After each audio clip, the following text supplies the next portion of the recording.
We cannot continue to rely only on our military in order to achieve the national security objectives that we've set.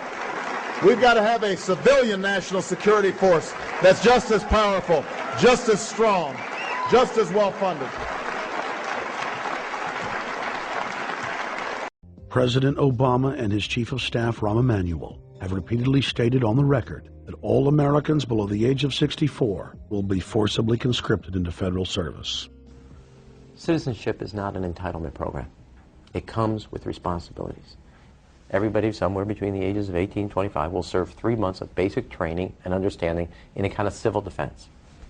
Now, it doesn't always have to be service in uniform. One of the things that if you talk to our generals, they are desperate for is a civilian counterpart to our military forces. So is this compulsory then? Well, you have to, in a sense, it's required of everybody, 18 to 25, 3 months, and at some point at that point you do it. Obviously, I'm not going to say perfect legislation. We'll work that process through. You could do it during a college summer, or you could do it after high school. If you have a demagogue with a fanatical mass movement of personality cultists who is imposing the program of a group of extreme bankers and finance oligarchs, that's fascism. Obama's transition site, change.gov, proclaimed that middle school and high school students will be forced to serve the federal government. Fascism is gutter up, streets up, hooligans, thugs, fervently idealistic students, swarming adolescents, just the kind of thing you see around Obama. The way you get a population to enslave itself when the police and the army are no longer enough to do that. So I think that's if you're a left liberal, it's time to open your eyes to that. All young Americans between the ages of 18 and 24 will be conscripted into a paramilitary domestic security force. If Obama has his way, adults and seniors will also be forced into other forms of service for the betterment of the homeland. Number 3, disarming the American people. Obama operatives in the Congress have introduced more than 10 bills that would end the Second Amendment as we know it. H.R. 1022 would allow the new Attorney General Eric Holder the dictatorial power to ban any gun he wishes at will. In 2008, before the Supreme Court, in the D.C. gun ban case, District of Columbia versus Heller, Holder argued for the complete disarmament of the American people and that only the military should own firearms. H.R. 257 would ban all youth shooting sports, including YMCA and Youth Olympic shooting clubs.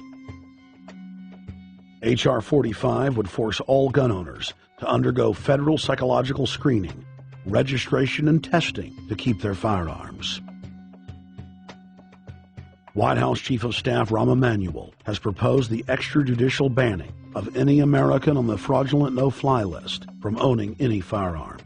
That is, if you are on the no-fly list because you are known as maybe a possible terrorist, you cannot buy a handgun in America.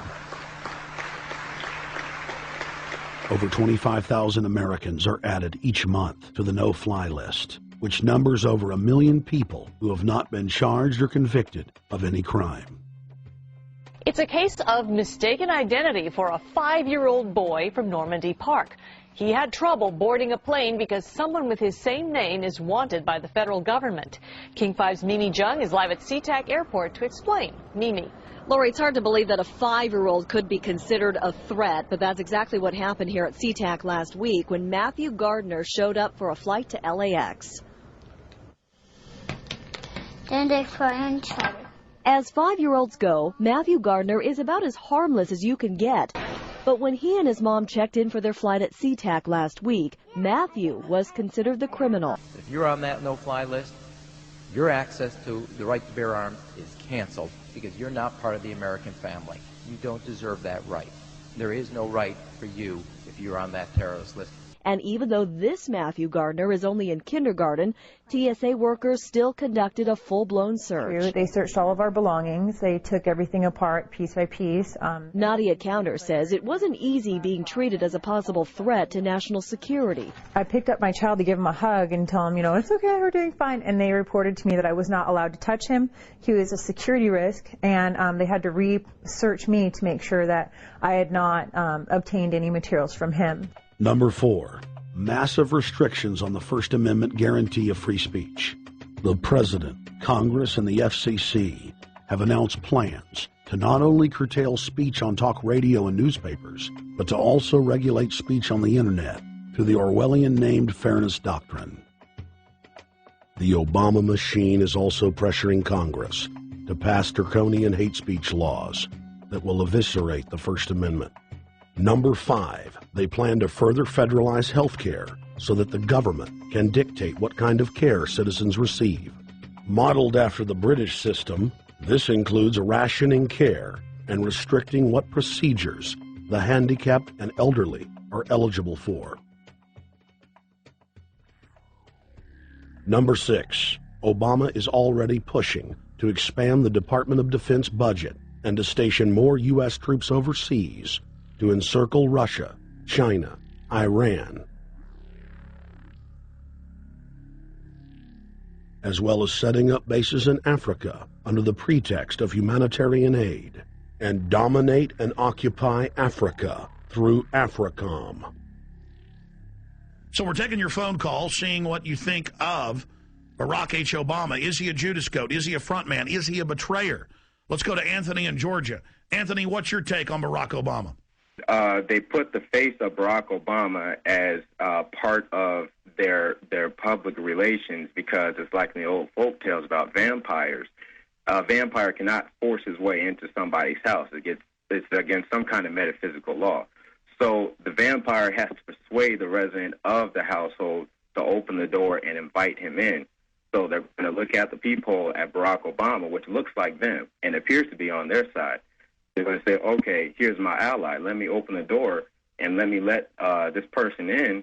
And then Barack Obama is just, of course, a front man for the American empire, where he's going to have the entire U.S. Navy, the entire U.S. Army, and the entire U.S. Marines under AFRICOM command. And, of course, he's going to turn it into a new Iraq, and he's going to turn it into a new Afghanistan. Every operation that you see going on in Iraq and Afghanistan is going to propagate to the poor countries of Africa. And well, sir, I agree with you. They're looking to the people. They see a handsome, smiling African face. He's all, hey, I'm from Kenya. And then it's a total bait and switch. But it's the same thing here in the United States where they would get sellout Native American chiefs to sell out their people. This is the oldest trick in the book. And he can also pacify the most downtrodden minority groups in the United States. And he's saying, hey, get ready for sacrifice. Get ready to lose your standard of living. They're like, yay, I love Obama. They could never get away with this with a John McCain. Obama basically does a couple of things. One is, again, this idea, kick the Chinese out of Africa. Kick them out of Sudan where they get oil. Kick them out of Zimbabwe where they get raw materials. Start a civil war in Congo, another big source of raw materials. Al-Qaeda, an arm of the U.S. intelligence community, is now active in Algeria, Tunisia, Morocco. You've got a destabilization going on in Kenya around Odinga. That's Obama's cousin. This is a guy who has two children. They're Obama's niece and, nephew in a broad sense. And one of them is named Raul, and the other one is named Winnie, after Winnie Mandela, who did the necklacing and political assassinations in South Africa. So this Odinga is essentially a CIA destabilizing operation in Kenya, and he's got a Odinga Islamic Alliance to crush the Christians in Kenya, but this also reaches into Ethiopia, it reaches into Uganda, Congo, Tanzania, and a whole bunch of other countries in that region. So all of Africa is a battlefield in flames between the U.S. and the Chinese, with Obama leading the charge to kick the Chinese out for geopolitical reasons. Number 7, radically expand federal control over family farms and ranches through the Animal ID and Premises ID system. Number 8, accelerate the merger of the United States with Canada and Mexico under the Security and Prosperity Partnership. He is also accelerating the transfer of remaining federal authority to unelected quasi-governmental bodies like the World Trade Organization. Number 9, Obama must convincingly play the part of the president and convince the people of the United States that the buck actually stops with him. This is critical to the globalist master plan because in 4 to 8 years, Obama must take the blame, as Bush did, for the New World Order's horrific agenda. At that point, the elite will put a new puppet in the ceremonial seat of power and build him up as the savior, only to tear them down again. And so the process is repeated over and